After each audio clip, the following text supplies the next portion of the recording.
नमस्कार, सुप्रभात। स्वागत है आप सभी का। मैं हूं प्रीति सिंह। सुबह 9 बजे में बात तमाम अहम खबरों की। कोरोना को लेकर जो ताजा आंकड़े आए हैं वो राहत भरे हैं। देश में कोरोना संक्रमण के मामले 7 लाख के करीब हैं, लेकिन अच्छी बात यह है कि मरीजों के स्वस्थ होने की दर भी 60% से ऊपर है।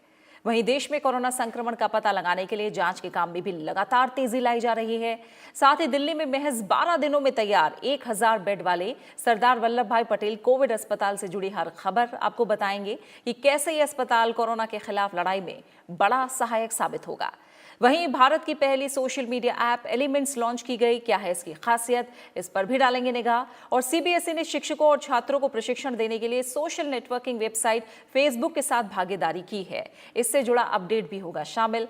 तो आइए शुरू करते हैं विस्तार से खबरों का सिलसिला।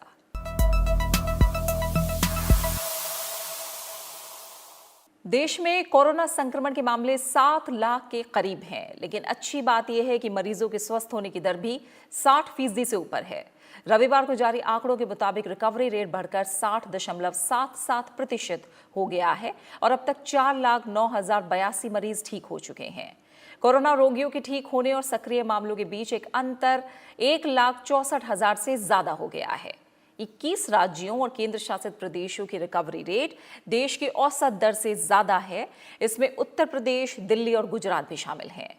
स्वास्थ्य मंत्रालय का कहना है कि राज्यों और केंद्र सरकार का सम्मिलित प्रयासों से रिकवरी रेट बढ़ाने में सफलता हासिल हुई है।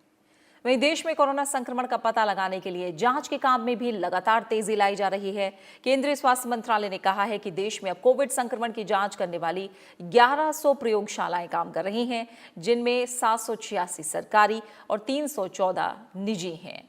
रविवार को जारी आंकड़ों के मुताबिक देश में कुल 97,89,066 कोरोना नमूनों की जांच हो चुकी है। केंद्रीय गृह मंत्री अमित शाह और रक्षा मंत्री राजनाथ सिंह ने कल दिल्ली में 250 आईसीयू बेड समेत 1000 बेड वाले सरदार वल्लभ भाई पटेल कोविड अस्पताल का दौरा किया। ज्यादा से ज्यादा लोगों के उपचार और जान बचाने के केंद्र सरकार के जज्बे को और मजबूत करते हुए ये अस्पताल भारतीय रक्षा अनुसंधान और विकास संगठन, गृह मंत्रालय, स्वास्थ्य और परिवार कल्याण मंत्रालय, सशस्त्र बलों और टाटा सन्स ने मिलकर रिकॉर्ड 12 दिन में तैयार किया है। दिल्ली में कोरोना वायरस के बढ़ते मामलों पर लगाम लगाने के लिए केंद्र सरकार की ओर से लगातार जरूरी कदम उठाए जा रहे हैं। इसी क्रम में सरदार वल्लभ भाई पटेल कोविड अस्पताल का दौरा करने पहुंचे केंद्रीय गृह मंत्री अमित शाह ने कहा कि प्रधानमंत्री नरेंद्र मोदी इस चुनौतीपूर्ण समय में दिल्ली की जनता की मदद करने के लिए पूरी तरह से प्रतिबद्ध हैं।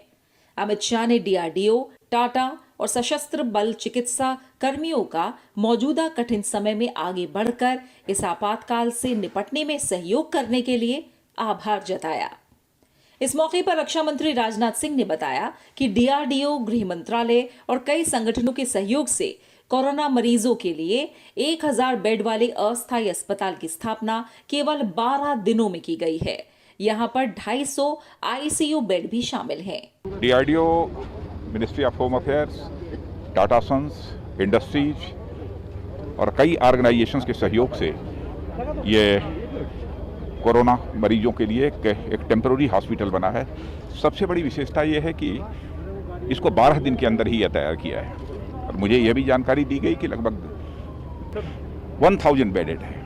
इस मौके पर केंद्रीय स्वास्थ्य मंत्री डॉक्टर हर्षवर्धन, गृह राज्य मंत्री जी किशन रेड्डी, दिल्ली के मुख्यमंत्री अरविंद केजरीवाल और डीआरडीओ अध्यक्ष जी सतीश रेड्डी भी मौजूद थे। 12 दिनों के रिकॉर्ड समय में तैयार इस अस्पताल का संचालन 5 जुलाई से शुरू हुआ है। इस अस्पताल के चालू होने से दिल्ली में कोविड-19 बेड्स में 11% की अतिरिक्त वृद्धि होगी, जिससे वर्तमान गंभीर स्थिति पर काबू पाया जा सकेगा। Bureau report, Rajya Sabha TV. Sardar Vallabhbhai Patel Covid अस्पताल के रिकॉर्ड 12 दिनों में तैयार होने पर उपराष्ट्रपति एम वेंकैया नायडू ने खुशी जताई है। उपराष्ट्रपति ने ट्वीट करके कहा है कि कोविड-19 के विरुद्ध अभियान में डीआरडीओ की अग्रणी भूमिका सराहनीय और सामयिक है। इससे पूर्व संस्थान ने व्यापक पैमाने पर निजी सुरक्षा उपकरण और सैनिटाइजर भी उपलब्ध करवाए हैं। दिल्ली में डीआरडीओ की ओर से बनाए गए सरदार वल्लभ भाई पटेल कोविड-19 अस्पताल का दौरा करने पहुंचे मुख्यमंत्री अरविंद केजरीवाल ने कहा कि अभी अस्पतालों में बेड की कोई कमी नहीं है। उन्होंने कहा अगर कोविड के मामलों में उछाल आता है तो ये कोविड बेड बहुत महत्वपूर्ण होगा। इस वक्त मैं समझता हूँ कि हॉस्पिटल बेड्स की भी अभी फ़िलहाल कमी नहीं है। अभी देख के आ रहा हूँ 15,500 हमारे पास टोटल कोविड बेड्स हैं, जिसमें से 5300 केवल ऑक्यूपाइड हैं। आईसीयू बेड्स की थोड़ी कमी नज़र आ रही है कि अगर आने वाले दिनों में मान लीजिए, भगवान ना करे ऐसा हो कि अगर स्पाइक आता है तो आईसीयू बेड सबसे क्रिटिकल होंगे, तो ये आईसीयू बेड्स हमारे लिए बहुत क्रिटिकल होंगे। डीआरडीओ के चेयरमैन जी सतीश रेड्डी ने कहा कि कोरोना से निपटने के लिए डीआरडीओ अब तक 70 मेड इन इंडिया उत्पादों का निर्माण कर चुका है। उन्होंने कहा कि जरूरत पड़ने पर डीआरडीओ हर महीने करीब 25,000 वेंटिलेटर्स बना सकता है। डीआरडीओ का इक्विपमेंट लगाया है, ये पूरा इंडिजिनस इक्विपमेंट है। वेंटिलेटर्स में आज तक मेरा इंफॉर्मेशन ये है 15,000 से ज़्यादा वेंटिलेटर्स देश में ऑलरेडी बन चुकी है, और ये जुलाई में अभी और 20,000 बन जाएगा।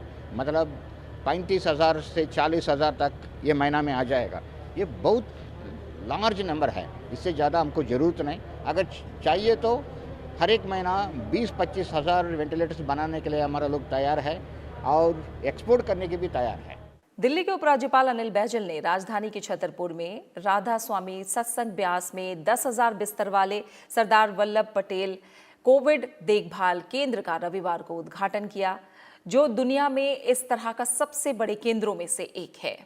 उपराज्यपाल अनिल बैजल ने कहा कि ये केंद्र महामारी से निपटने में महत्वपूर्ण भूमिका निभाएगा। रविवार शाम तक 25 रोगियों को यहां भर्ती कराया जा चुका था। दिल्ली के उपराज्यपाल अनिल बैजल ने दिल्ली के छतरपुर में स्थापित सरदार पटेल कोविड देखभाल केंद्र में बिस्तरों, ऑक्सीजन सिलेंडर, वेंटिलेटरों, आईसीयू और चिकित्सा कर्मचारियों की उपलब्धता की समीक्षा की। उन्होंने आईटीबीपी को केंद्र का जिम्मा संभालने के लिए बधाई भी दी। उन्होंने कहा कि केंद्रीय गृह मंत्री अमित शाह के मार्गदर्शन और समर्थन से दिल्ली को दुनिया के सबसे बड़े कोविड-19 देखभाल केंद्रों में से एक मिला है, जो महामारी के खिलाफ जंग में महत्वपूर्ण भूमिका निभाएगा। उन्होंने ट्वीट करके गंभीर रूप से बीमार रोगियों का विशेष ध्यान रखने और अगर आवश्यक हो तो उन्हें कोविड अस्पतालों में स्थानांतरित करने की सलाह दी है। साथ ही एसडीएमसी को केंद्र में स्वच्छता सुनिश्चित करने का निर्देश दिया है। ऑफिसर्स ने मेहनत की है, डीजी आईटीबीपी साहब ने की है, राधा स्वामी सत्संग ब्यास के लोगों ने भी किया है। तो ये सब मिल कर के एक बहुत अच्छा फैसिलिटी आया है, जिससे लोगों को सुविधा भी होगी, और बाकी जो पेशेंट्स हैं, सीरियस पेशेंट्स हैं जो हॉस्पिटल्स में जाते हैं डेडिकेटेड, वहाँ उनके लिए भी भीड़ कम होगी। ये केंद्र 1700 फुट लंबा और 700 फुट चौड़ा है। इसका आकार फुटबॉल के करीब 20 मैदानों जितना है। इसमें 200 ऐसे परिसर हैं जिसमें प्रत्येक में 50 बिस्तर हैं। केंद्र के सुचारू संचालन के लिए आईटीबीपी और अन्य केंद्रीय सशस्त्र पुलिस बलों के 1000 से अधिक डॉक्टर, नर्स और पैरामेडिकल कर्मचारियों के अलावा 1000 अन्य पैरामेडिक कर्मचारियों, सहायकों और सुरक्षा कर्मियों को तैनात किया गया है। राधा स्वामी सत्संग व्यास के स्वयंसेवक केंद्र के संचालन में सहायता देंगे। Bureau report, Rajya Sabha TV. राजधानी दिल्ली में कंटेनमेंट जोन के बाद अब अस्पताल पहुंचने वाले सभी संदिग्ध मरीजों का रैपिड एंटीजन टेस्ट किया जाएगा। दिल्ली सरकार के स्वास्थ्य विभाग ने सभी अस्पतालों को इस संबंध में आदेश जारी किया है।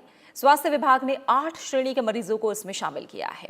पुरानी बीमारियों से पीड़ित बुजुर्गों, कैंसर, किडनी, लिवर, हार्ट प्रत्यारोपण वाले मरीजों और एचआईवी के मरीजों को भर्ती कराने से पहले रैपिड एंटीजन टेस्ट कराना होगा।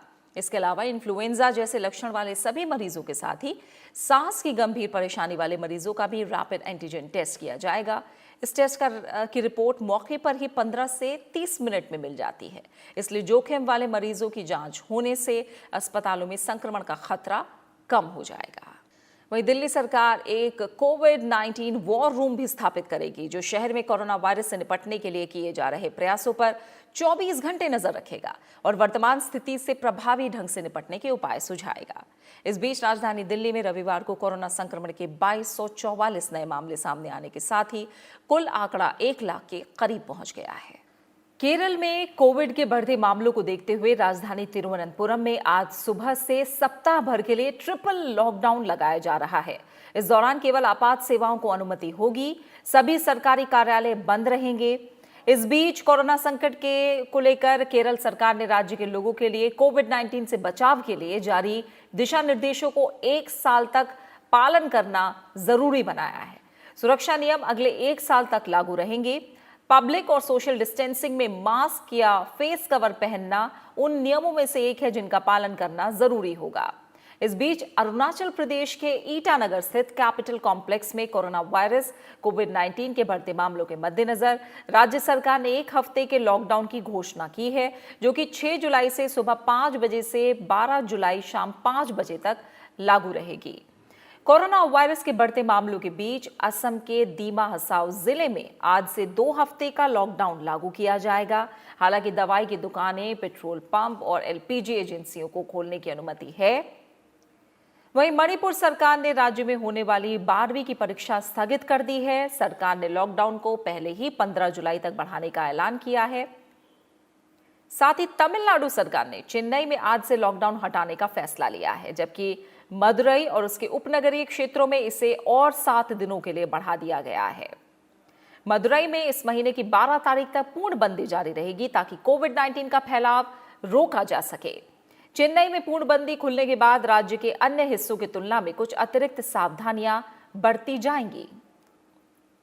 इस बीच मध्य प्रदेश सरकार ने अंतर्राज्यीय यात्री बस सेवा के संचालन पर अगले आदेश तक प्रतिबंध जारी रखने का फैसला लिया है। प्रदेश में कोविड-19 की स्थिति को देखते हुए अगले आदेश तक यात्री बसों के अंतर्राज्यीय परिचालन पर रोक लगाने के निर्देश दिए गए हैं। वहीं महाराष्ट्र में कोरोना का दैनिक आंकड़ा अब 6,500 के पार पहुंच गया है।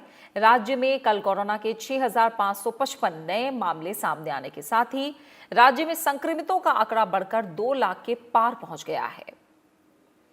छत्तीसगढ़ के मुख्यमंत्री भूपेश बघेल ने केंद्र से शर्तों के साथ जिम को खोलने की इजाजत देने की अपील की, जो कोरोना वायरस लॉकडाउन के 25 मार्च के प्रभाव में आने के बाद से बंद है। कोरोना संक्रमण के साए में पवित्र सावन महीने की शुरुआत आज से हो रही है।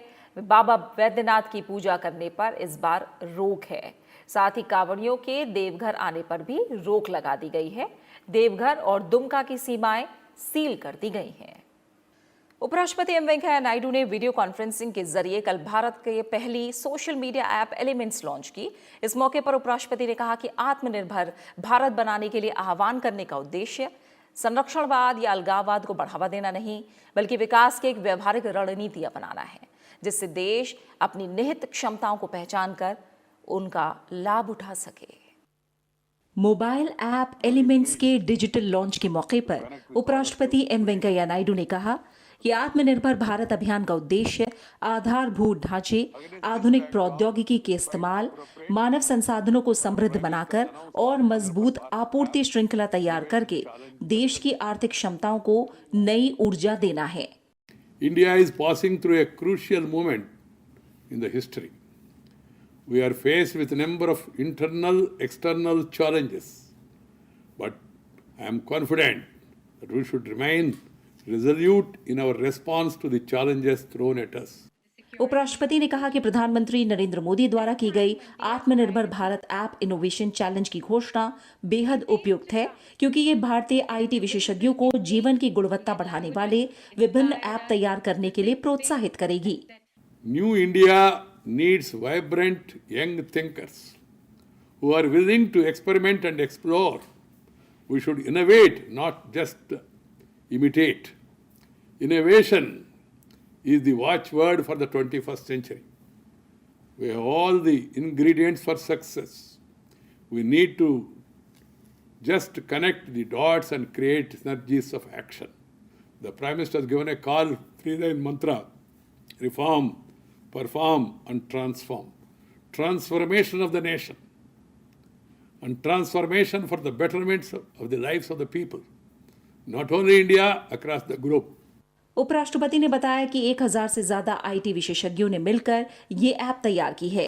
ये आईटी विशेषज्ञ आर्ट ऑफ लिविंग के स्वयं सेवक भी हैं। I call upon every Indian to rise to the occasion and adopt this campaign as his or her own. We can certainly chase the dream of transforming local India into a global India by using our resources wisely and strategically. We can make it happen by unleashing the force of growth and giving space for creative experimentation. App के इस digital launch में art of living के संस्थापक श्री श्री रविशंकर भी शामिल हुए। App में users के डेटा की सुरक्षा के लिए एंड टू एंड एन्क्रिप्शन जैसे फीचर्स दिए गए हैं। यूजर्स की स्पष्ट सहमति के बिना उनका डेटा किसी तीसरी पार्टी को नहीं दिया जाएगा। ये ऐप 8 भारतीय भाषाओं में उपलब्ध होगा। Bureau report, Rajya Sabha TV. Bharat में स्वदेशी तकनीक से विकसित कोविड-19 के टीके इस महामारी के खिलाफ दुनिया भर में तैयार किए जा रहे टीकों की दौड़ में शामिल हो गए हैं।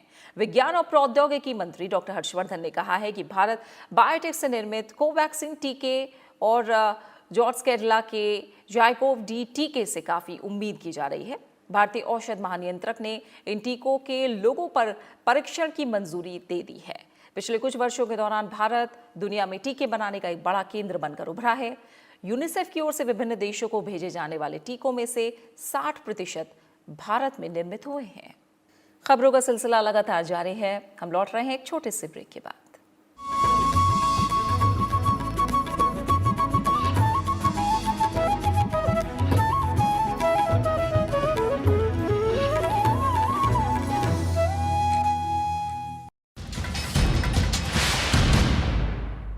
बुखार, थकान और सूखी खांसी कोविड-19 के सामान्य लक्षण हैं। इसके अलावा कुछ मरीजों को शरीर में दर्द, नाक बंद होना, नाक बहना, गले में खराश और डायरिया जैसे लक्षण भी देखने को मिले हैं। कोविड-19 से संक्रमित होने पर कुछ मरीजों को सांस लेने में तकलीफ जैसी शिकायत भी होती है। डॉक्टर्स दिल की बीमारी, शुगर और ब्लड प्रेशर के मरीजों को ज्यादा सावधानी बरतने के लिए कहते हैं।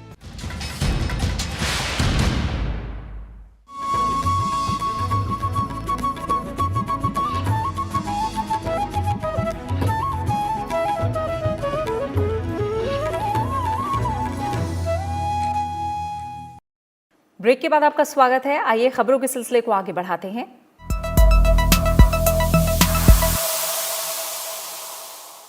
प्रधानमंत्री नरेंद्र मोदी ने रविवार को राष्ट्रपति रामनाथ कोविंद से मुलाकात की। प्रधानमंत्री रविवार को दिन में करीब 11:30 बजे राष्ट्रपति भवन पहुंचे और राष्ट्रपति के साथ ये मुलाकात करीब 30 मिनट तक चली। राष्ट्रपति भवन की तरफ से ट्वीट करके इस मुलाकात की जानकारी दी गई, जिसमें बताया गया कि प्रधानमंत्री नरेंद्र मोदी ने राष्ट्रपति रामनाथ कोविंद को राष्ट्रीय और अंतर्राष्ट्रीय महत्व के तमाम मुद्दों पर विस्तार से जानकारी दी है। सरकार के प्रधान वैज्ञानिक सलाहकार प्रोफेसर के विजय राघवन ने देश में अनुसंधान और विकास कार्यों को बढ़ावा देने के लिए कॉर्पोरेट सामाजिक उत्तरदायित्व यानी CSR प्रणाली को व्यापक बनाने और नियामक प्रणाली में सुधार करने का आह्वान किया है। विज्ञान, प्रौद्योगिकी और नवाचार नीति 2020 के निर्धारण के लिए उच्च स्तरीय औद्योगिक विचार विमर्श को संबोधित करते हुए प्रोफेसर राघवन ने कहा कि उद्योगों को अनुसंधान और विकास के लिए प्रोत्साहन दिया जाना चाहिए और इसके लिए CSR का इस्तेमाल किया जाना चाहिए। कांग्रेस नेता जयराम रमेश की अध्यक्षता वाली विज्ञान और प्रौद्योगिकी पर संसद की स्थायी समिति की 10 जुलाई को बैठक होने जा रही है। इसमें कोविड-19 तैयारियों पर चर्चा की जाएगी। महामारी के कारण देश में लॉकडाउन लागू होने के बाद राज्यसभा की समिति की ये पहली बैठक होने जा रही है। जयराम रमेश ने ट्वीट करके इसकी जानकारी दी है। इसमें कोविड-19 से संबंधित मुद्दों और भावी महामारी से निपटने के लिए क्या कदम उठाए गए हैं, इस पर चर्चा होगी। उन्होंने अपने अधिकृत ईमेल एड्रेस पर सुझाव भी मांगे हैं। भारतीय पुरातत्व सर्वेक्षण यानी ASI की ओर से संरक्षित सभी स्मारक आज से आम जनता के लिए फिर से खुल रही हैं, जिनमें केवल ई-टिकट से प्रवेश मिलेगा और पर्यटकों की संख्या सीमित रखी जाएगी। पर्यटकों के लिए मास्क पहनना और सामाजिक दूरी के नियम का पालन करना अनिवार्य होगा। हालांकि ताजमहल का दीदार करने के लिए सैलानियों को अभी इंतजार करना पड़ेगा। आगरा जिला प्रशासन ने शहर में बढ़ते कोरोना मामलों को देखते हुए जिले के तीनों ऐतिहासिक स्मारकों फतेहपुर सीकरी, ताजमहल और आगरा का किला को फिलहाल नहीं खोलने का फैसला किया है। अधिकारियों ने बताया कि जो स्मारक आज से खुलेंगे उनमें स्वास्थ्य मंत्रालय और गृह मंत्रालय की ओर से जारी प्रोटोकॉल का सख्ती से पालन किया जाएगा। स्मारकों की पार्किंग और कैफेटेरिया में केवल डिजिटल भुगतान किया जा सकेगा। साथ ही प्रवेश द्वार पर हाथ धोने या सैनिटाइज करने और थर्मल स्क्रीनिंग की अनिवार्य व्यवस्था होगी। CBSE ने शिक्षकों और छात्रों को प्रशिक्षण देने के लिए सोशल नेटवर्किंग वेबसाइट फेसबुक के साथ भागीदारी की है।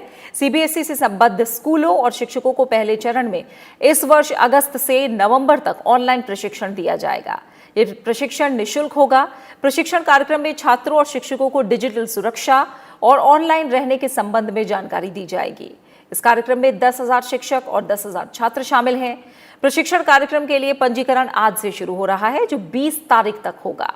शिक्षकों के लिए प्रशिक्षण 10 अगस्त से और छात्रों का प्रशिक्षण 6 अगस्त से शुरू होगा। सफल प्रतिभागियों को ई प्रमाण पत्र प्रदान किया जाएगा। मानव संसाधन विकास मंत्री रमेश पोखरियाल निशंक ने सीबीएसई की इस पहल की सराहना की है। जहां पूरी दुनिया कोरोना महामारी से लड़ रही है, वहीं प्रधानमंत्री नरेंद्र मोदी के नेतृत्व वाली सरकार ने इस बड़ी चुनौती को योजना बनाकर अवसर में बदल दिया है। सरकार ने ग्रामीण क्षेत्रों के लिए आजीविका प्रदान करने के साथ साथ ग्रामीण अर्थव्यवस्था को बढ़ावा देने के लिए गरीब कल्याण रोजगार अभियान के तहत लोक निर्माण के कार्य शुरू किए हैं, ताकि प्रवासी मजदूरों को स्थानीय स्तर पर आजीविका के अवसर प्रदान किए जा सके। ग्रामीण क्षेत्र में हर घर नल से जल पहुंचाने का जल जीवन मिशन इस अभियान का एक अहम हिस्सा है। इसके जरिए कुशल, अर्धकुशल और प्रवासी मजदूरों को पीने के पानी की आपूर्ति से संबंधित काम में रोजगार के बड़े अवसर उपलब्ध कराए जाएंगे। राज्य सरकारों से कहा गया है कि वो गरीब कल्याण रोजगार अभियान के तहत अपने यहाँ गांव में जल जीवन मिशन के तहत काम शुरू करें, ताकि स्थानीय और प्रवासी मजदूरों को रोजगार मिल सके। कोरोना संक्रमण और लॉकडाउन की वजह से अमेरिका में फंसे भारतीयों को स्वदेश लाने के लिए एयर इंडिया 36 उड़ानें संचालित करेगी। इनका संचालन 11 से 19 जुलाई तक वंदे भारत मिशन के तहत किया जाएगा। इसके लिए अमेरिका के लिए अलग अलग शहरों में आज से अलग अलग समय पर एयर इंडिया की वेबसाइट पर टिकट की बुकिंग शुरू होगी। विदेश मंत्रालय के मुताबिक वंदे भारत मिशन शुरू होने के बाद से अब तक 137 देशों से 5 लाख से ज्यादा भारतीय स्वदेश लौट चुके हैं। वहीं दुनिया भर में कोरोना से संक्रमितों की संख्या लगातार बढ़ती जा रही है। कोरोना वायरस की वजह से पूरी दुनिया में अब तक 1 करोड़ 14 लाख से ज्यादा लोग संक्रमित हो चुके हैं। वहीं जानलेवा वायरस से मृतकों की संख्या में भी लगातार इजाफा हो रहा है। अब तक 5,33,000 से ज्यादा लोग कोरोना की वजह से अपनी जान गंवा चुके हैं। अमेरिका में कोरोना संक्रमितों की संख्या 28,79,000 के पार पहुंच गई है और अब तक 1,29,000 से ज्यादा लोगों की मौत हो चुकी है। जबकि ब्राजील में संक्रमितों की संख्या 16 लाख के पार पहुंच गई है। अब तक 64,000 से ज्यादा लोग वहां अपनी जान गंवा चुके हैं। जॉन हॉपकिंस यूनिवर्सिटी के अनुसार दुनिया भर में अब तक 15 देशों में कोरोना वायरस से संक्रमितों का आंकड़ा 2 लाख को पार कर चुका है। कुछ और अहम खबरें। खालिस्तानी समूह से जुड़े 9 लोगों को आतंकवादी घोषित किए जाने के बाद केंद्र सरकार ने रविवार को अलगाववादी गतिविधियों का समर्थन करने को लेकर प्रतिबंधित संगठन सिक्स फॉर जस्टिस यानी SFJ से जुड़ी 40 वेबसाइट ब्लॉक कर दी हैं। गृह मंत्रालय की सिफारिश पर इलेक्ट्रॉनिकी और सूचना प्रौद्योगिकी मंत्रालय ने सूचना प्रौद्योगिकी कानून 2000 की धारा 69A के तहत SFJ की 40 वेबसाइट ब्लॉक करने के आदेश जारी किए हैं। सॉवरेन गोल्ड बॉन्ड योजना 2020-21 की चौथी किस्त आज खुल रही है। निवेशकों को इस स्कीम के तहत 10 जुलाई तक सोना खरीदने का मौका मिल रहा है। सॉवरेन गोल्ड बॉन्ड के लिए इश्यू प्राइस यानी निर्गम मूल्य 4,852 रुपए प्रति ग्राम तय किया गया है। सरकार ने ऑनलाइन आवेदन करने और डिजिटल भुगतान करने वाले निवेशकों को 50 रुपए प्रति ग्राम की छूट देने का फैसला किया है। ऐसे निवेशकों के लिए गोल्ड बॉन्ड का इश्यू प्राइस 4,802 रुपए प्रति ग्राम होगा। केंद्रीय बैंक ने अप्रैल में कहा था कि सरकार 20 अप्रैल से सितंबर तक 6 किस्तों में सॉवरेन गोल्ड बॉन्ड जारी करेगी। केंद्रीय कृषि और किसान कल्याण मंत्री नरेंद्र सिंह तोमर ने कहा है कि 10,000 नए कृषक उत्पादक संगठनों की स्थापना से किसान समूहों के साथ एक नया आयाम जुड़ने जा रहा है। उन्होंने कहा कि देश के 60% किसान छोटे और सीमांत हैं, जो इन FPO के माध्यम से ग्रामीण अर्थव्यवस्था को मजबूत बनाएंगे। इससे न सिर्फ कृषि की प्रगति में सहायता मिलेगी, बल्कि देश में विकास के नए द्वार भी खुलेंगे। केंद्र सरकार ने कहा है कि इस वर्ष 11 अप्रैल से 9 राज्यों के 2.5 लाख हेक्टेयर क्षेत्र में टिड्डी नियंत्रण अभियान चलाया गया। इन राज्यों में राजस्थान, मध्य प्रदेश, पंजाब, गुजरात, उत्तर प्रदेश, महाराष्ट्र, छत्तीसगढ़, हरियाणा और बिहार शामिल हैं। कृषि मंत्रालय ने बताया कि टिड्डी दल के प्रकोप से गुजरात, उत्तर प्रदेश, मध्य प्रदेश, महाराष्ट्र, छत्तीसगढ़, बिहार और हरियाणा में फसलों के अधिक नुकसान की सूचना नहीं मिली है। हालांकि राजस्थान के कुछ जिलों में फसलों को मामूली नुकसान पहुंचा है।